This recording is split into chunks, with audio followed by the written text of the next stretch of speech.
Heat exchanger வந்து flow direction பொறுத்தா மாதிரி எப்படி பிரிக்கிறாங்க அப்படின்னா, ஃபர்ஸ்ட் வந்து பேரலல் ஃப்ளோ அப்படின்னு பிரிக்கிறாங்க. Parallel flow heat exchanger.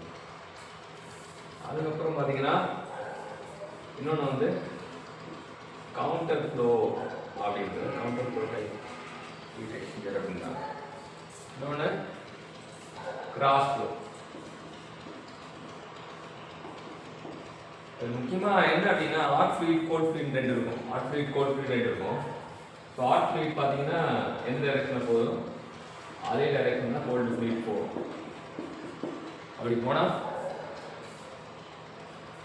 அது வந்து பேரலல் ஃப்ளூயிட். ஹாட் ஃப்ளூயிட் வந்து எப்படி ஃப்ளோ ஆகுதோ அதுக்கு எதிர் திசையில் கோல்டு ஃப்ளூயிட் பண்ணால் அது கவுண்டர் ஃப்ளோ. ஹாட் ஃப்ளூயிட் வந்து இந்த திசையில் போதும், அது பர்பெண்டிகுலராக கோல்டு ஃப்ளூயிட் பண்ணால் அது கிராஸ் ஃப்ளோ. கிராஸ்னா சிலுவைனா 90 டிகிரி. ஸோ கிராஸ் ஃப்ளோனா 90 டிகிரி சேஞ்ச் ஆகும். இதுதான் 3 வகையான ஹீட் எக்ஸ்சேஞ்சர் ஃப்ளோ பேஸ் பண்ணி. இதில் டெம்பரேச்சர் டிஸ்ட்ரிபியூஷன் டயக்ராம் ஒன்று இருக்குது.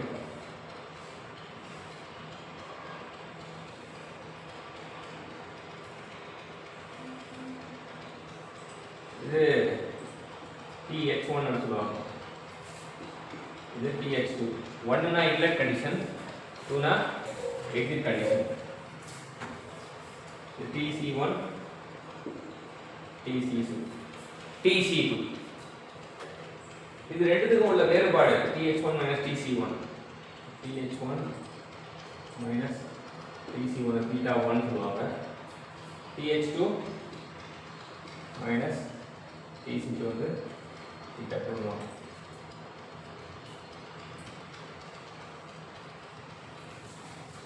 இப்போ கிராஸ் ஃப்ளோ ஹீட் எக்ஸ்சேஞ்சர் எப்படி இருக்கும் அப்படின்னு பார்த்தீங்கன்னா, temperature distribution diagram. Counter flow வந்து இந்த ரெண்டு லைனும் பேரலா இருக்கும். கவுண்டர் ஃப்ளோ பார்த்தீங்கன்னா ரெண்டு லைனும் பேரலா இருக்கும். ஹாட் ஃப்ளூயிட் வந்து டெம்பரேச்சர் வந்து குறையும், கோல்டு ஃப்ளூயிட் வந்து டெம்பரேச்சர் அதிகமாகும். 1 இங்கே இருக்கும், 2 இங்கே இருக்கும். இங்கே 1 2 ஒரே பக்கம், 2 2 ஒரே பக்கம். ஆனால் இங்கே வந்து 1 2 இடம் மாறி இருக்கும். இங்கே θ1 கண்டுபிடிக்கணும்னா TH1 TC2. இங்கே θ2 கண்டுபிடிக்கணும்னா TH2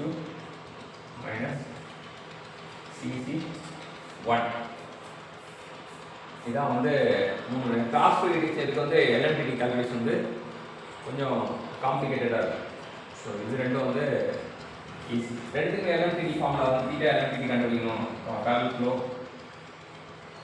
கவுண்டர் ரெண்டு கண்டுனா ஃபார்முலா என்ன, θ1 θ2 ln of θ1 θ2. ஸோ கரஸ்பாண்டிங் θ1 θ2 நம்ம யூஸ் பண்ணுவோம். 3 பேர்ல யாருக்கு அதிகமாக இருக்கும் யாருக்கு கம்மியாக இருக்கும் அப்படின்னா LMTD ஃபார் பேரலல் ஃப்ளோக்கு கம்மியாக இருக்கும். அதை விட வந்து LMTD ஃபார் கிராஸ் ஃப்ளோக்கு அதிகமாக இருக்கும். அதை விட அதிகமாக இருக்கும் LMTD for counter flow. So இதுக்கு கவுண்டர் ஃப்ளோ தான் வந்து ஜெயிப்போம் அப்படின்றது தெரியும். கவுண்டர் ஃப்ளோட LMTD வேல்யூ தான் வந்து அதிகமாக இருக்கும்னு தெரியும். இது ரிலவெண்ட்டாகவே வந்து நிறைய கொஸ்டின்ஸ் வந்து நம்ம பார்க்கலாம். டைப்ஸ் ஆஃப் ஃப்ளோவில் வந்து நிறைய கொஸ்டின்ஸ் பார்க்கலாம். அது ஒன்று ஒன்றா பார்ப்போம். நம்ம என்ன அடுத்தது கொஸ்டின்ஸ்லாம் பார்க்கும்போது ஆட்டோமொபைல் ரேடியேட்டர் வந்து எந்த மாதிரி flow heat exchanger flow type heat exchanger use பண்ணுறாங்கன்னா கிராஸ் ஃப்ளோ தான் யூஸ் பண்ணுறாங்கன்னு தெரிஞ்சுக்கலாம். ஆட்டோமொபைல் ரேடியேட்டரில் கிராஸ் ஃப்ளோ, ரேடியேட்டர்னால கிராஸ் ஃப்ளோ அப்படின்னு ஞாபகம். கிராஸ் ஃப்ளோவில் ஆர் ஃபார் ரேடியேட்டர் ஞாபகம். அடுத்தது கவுண்டர் ஃப்ளோ ஹீட் கெப்பாசிட்டி வந்து எப்படி இருக்குன்னா பேரலாக இருக்கும் லைனு. ஆனால் ஸ்ட்ரெயிட்டாக இருக்கணும்னா என்ன ஆகும்னா வழக்கமாக ஹீட் கெப்பாசிட்டி ஈக்குவலாக இருந்தால் லைன் வந்து ஸ்ட்ரெயிட் ஆகிடும். நம்ம பவுண்டரி இப்படி வரும், இப்படி இருக்கும். ஸோ அப்போ எந்த கண்டிஷனில் அது மாதிரி வரும் அப்படின்னா ஈக்குவல் ஹீட் கெப்பாசிட்டி. ஹீட் கெப்பாசிட்டினா என்ன அப்படின்னு பார்த்தீங்கன்னா மாஸும் ஸ்பெசிஃபிக் ஹீட் கெப்பாசிட்டியும் சேர்ந்தா அதுதான் ஹீட் கெப்பாசிட்டி. ஹீட் கெப்பாசிட்டினா என்னன்னா it is product of mass and specific capacity. ரெண்டுத்துக்கும் ஹாட் ஃப்ளூயிடுக்கும் கோல்ட் ஃப்ளூயிடுக்கும் ஹீட் கெப்பாசிட்டி ஈக்குவலாக இருந்தால் நம்ம கவுண்டர் ஃப்ளோ இருக்கு. டிக்ரீசிங் ஆர்டர் ஆஃப் எஃபெக்டிவ்னஸ் எப்படி இருக்கும் அப்படின்னு பார்த்தீங்கன்னா கவுண்டர் ஃப்ளோக்கு அதிகமாக இருக்கும், ஷெல் டியூப் நடுவில், கிராஸ் ஃப்ளோ அதோட கம்மி, பேரலல் ஃப்ளோ தான் இருக்கிறதே ரொம்ப least. LMTD highest for counter flow இந்த பல அது டிக்ரீசிங் ஆர்டர் அதுவும் இதுவும் சேம் கொஸ்டின் தான். Temperature difference between two single phase liquid stream at one end and temperature between two single phase fluid stream at one end and temperature difference at the other end. அது நான் பார்த்தா எந்த மாதிரி use பண்ணுவாங்கன்னா counter flow தான் use பண்ணுவாங்க அப்படின்னு தெரிஞ்சுக்கலாம்.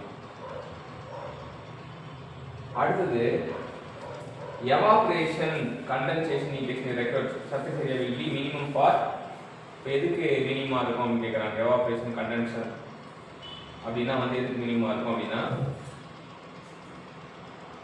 நம்ம எல்லாத்துக்குமே ஈக்குவலாக தான் இருக்கும். இப்போ ஏரியா வந்து பார்த்தீங்கன்னா LMTD வந்து இங்கே வந்து கவுண்டர் ஃப்ளோ அதிகமாக இருக்கு இல்லையா, இங்கே கவுண்டர் ஃப்ளோ அதிகமாக இருக்காது. இங்கே என்னென்னா எல்லாமே எல்லா LMTDயும் கவுண்டர் ஃப்ளோவாக இருந்தாலும் சரி, பேரலல் ஃப்ளோவாக இருந்தாலும் சரி, கிராஸ் ஃப்ளோவாக இருந்தாலும் சரி, எல்லாருமே ஈக்குவலாக இருக்கும். அப்போ இந்த மாதிரி இந்த ஏரியா வந்து ஈக்குவலாக தான் இருக்கும் அப்படின்லாம். ஆனால் இங்கே பார்த்தீங்கன்னா கவுண்டர் ஃப்ளோக்கு வந்து ஏரியா வந்து மினிமமாக இருக்கும். ஹீட் எக்ஸ்சேஞ்சர்னா ஜென்ரலாக பார்க்கும்போது கவுண்டர் ஃப்ளோக்கு மினிமமாக இருக்கும். இங்கே பார்த்தீங்கன்னா வந்து எல்லாத்துக்கும் ஏரியா எவாபரேஷன் கன்வென்ஷனுக்கு LMTD ஈக்குவலாக இருக்கனால எல்லாத்துக்கும் ஏரியாவும் ஈக்குவலாக இருக்கும். மினிமம் ஏரியா எதுன்னு சொல்ல முடியாது. Double pipe counter heat exchanger வந்து லார்ஜ் LMTD இருக்கும் அப்படின்னு தெரிஞ்சுக்கலாம். Depend upon the direction of moving fluid, cross flow, parallel flow, counter flow மூணாக தான் பிரிக்கிறாங்க.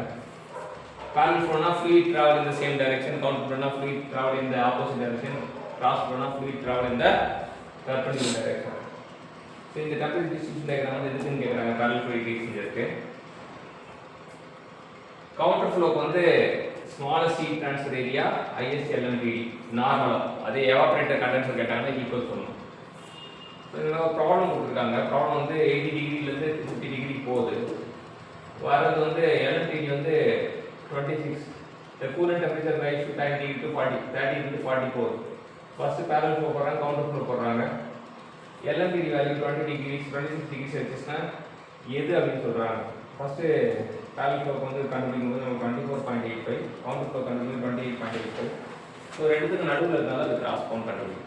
நம்ம கண்டுபிடிக்க வேண்டிய அவசியம் ரெண்டுத்துக்கு நடுவில் இருக்குது. parallel flow இல்லை, counter flow இல்லைன்னா அப்போ ஆட்டோமேட்டிக்காக அது கிராஸ் போக தான் இருக்கும். அது ரெண்டு நடுவில் வேல்யூ. நம்ம செட் ஆஃப் கொஸ்டின்ஸை பார்த்தோம். டைப்ஸ் ஆஃப் ஹீட் எக்ஸ்சேஞ்சர் பற்றி நம்ம ஒரு எக்ஸ்போசர் பண்ணுறோம். ப்ராக்டிஸ் பண்ணுங்கள், இம்ப்ரூவ் ஆகுங்க. All the best.